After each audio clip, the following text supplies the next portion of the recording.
Hi, everybody. Welcome to the Taurus new moon update. I hope you have been doing well this week.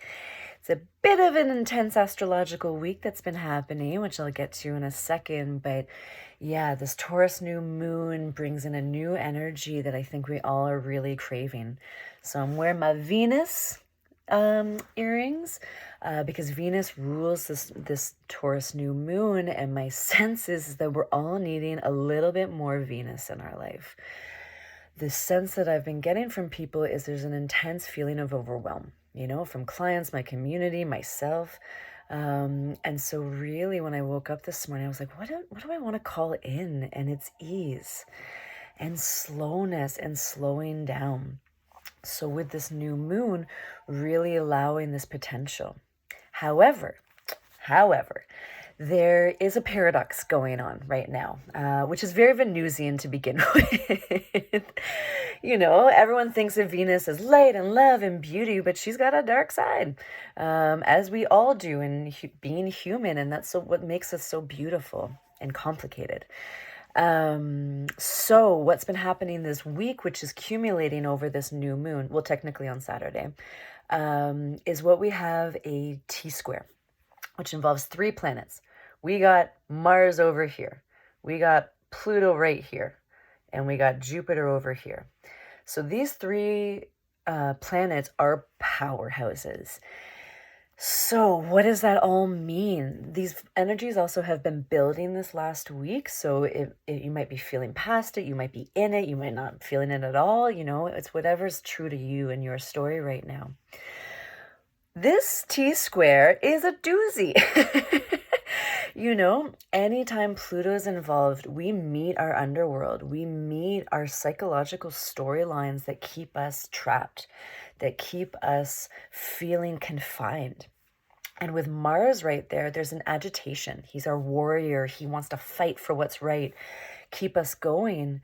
But when Mars and Pluto square each other, they meet head on, and we can feel kind of rocked to our core about things coming up. We can feel an impatience or a restlessness for things to change, and we want them now.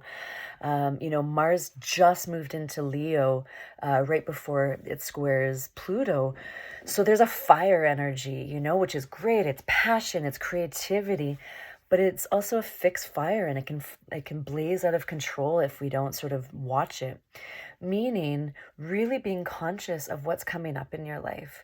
Are you meeting fire with fire, both externally, but more so within yourself? How are you speaking to yourself? Taurus rules the throat, it's the voice. What is it that you're telling yourself? What is it that you believe is possible? Because Jupiter's right there too, just moved into Taurus, and is about abundance and luck and expansion and growth. And in Taurus, like this slow coming back to the body, embodiment. So there's all this potential for what's to come, but there might feel a restlessness of why isn't it now? Why, meeting some harder aspects of ourselves in relationships, in our life, in our work, whatever might be manifesting for you. So over this new moon, starting what I sort of started with Venus, I was like crazy rushing last week, as I always do, it seems. And I finally stopped, and I was like, would Venus do this? And there was like a fuck no, she'd be chill.